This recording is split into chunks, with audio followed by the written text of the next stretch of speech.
Perhaps you've already been in the following situation. Your computer crashes right before a big meeting. The printer jams the minute you're already late. Or you fumble your coffee all over your keyboard moments before a presentation. In this video, we will see how people ask for help through 5 intermediate business English conversations. Let's kick off. Conversation 1. Hi Jim, my Zoom meeting disconnected randomly while I was presenting to senior leadership. Could you help me troubleshoot why it crashed? Sure, Jen. There are a few reasons Zoom could cut out during a meeting, especially with a lot of attendees. Let's first double-check if others are having issues or if it's something on your end. Thanks, Jim. I checked with others and it seems to just be me having the problem. Do you think my internet connection could be to blame? It's definitely possible. Let's run an internet speed test first. If your connection seems fine, let's try reinstalling Zoom in case something got corrupted. I also know some tips to optimize the performance settings. I really appreciate you walking me through all this, Jim. It was really helpful to have a second set of eyes. I think reinstalling the app and your troubleshooting tips should prevent this from happening again. No problem at all, Jen. Zoom issues can be frustrating, but now we know what to watch out for. Let me know if you have any other problems come up.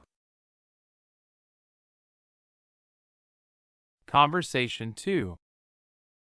Hi Lily, I'm trying to analyze this sales data to create the quarterly performance report, but Excel keeps freezing every time I try to update the pivot tables with a new data set. Any tips? Hey Sam, yes, that freezing often happens when the data file is too large. What's the size of the file you're working with? It's quite big, over 100,000 rows of transaction data. That's probably the issue, right? Yeah, almost certainly. With data sets that large, it's better to break it into separate tabs instead of one massive file. Got it. Thanks, Lily. Breaking it up sounds logical, but can I still connect everything if I need to see high-level summaries? Definitely. I can show you how to split the data but still link pivots using calculated fields so you avoid memory overload but still have a master view. That would be so helpful. Should we tackle this now, or did you need to finish anything urgent first? No time like the present. Let me pull up your file, Sam, and walk you through segmenting the data. Conversation 3. Hi Sanjay, I'm completely lost trying to format this graphic for the brochure layout. When you have a sec, can you show me how to move items around without messing up all the text? Sure, pre-aligning images and text in InDesign can be tricky if you don't know some of the tips. Are all your text frames linking properly? You know, maybe that's part of the issue. The copy kept shifting around, which is likely why I'm struggling with the graphics. Yes, linking frames is key. Let me come take a look at the document real quick. It would probably help to walk through those basics first. Then we can get into positioning that image. Just give me 5 minutes to wrap this email. Fantastic. Thanks so much, Sanjay. This is really going to help me get this layout polished and print ready. No problem at all. Mastering Adobe programs has a learning curve, so I'm always happy to provide guidance. Let's go ahead and open that brochure document and review the frame linking tools. That should really simplify handling the copy flow. Conversation 4. Hey Sarah, sorry to bother, but do you have any tips for double-sided printing? I can't get the page order right when configuring the printer. No bother at all, Mike. Duplex printing settings can be tricky if you've never set it up before. What issues are you running into exactly? Well, no matter how I configure the settings, the sheet order always flips. If it's supposed to print page 1 then 2, I get 2 then 1, which obviously doesn't work. Yes, that's actually a super common problem with duplex printing. The fix should be pretty easy once I show you the trick. There's a specific way to select the orientation.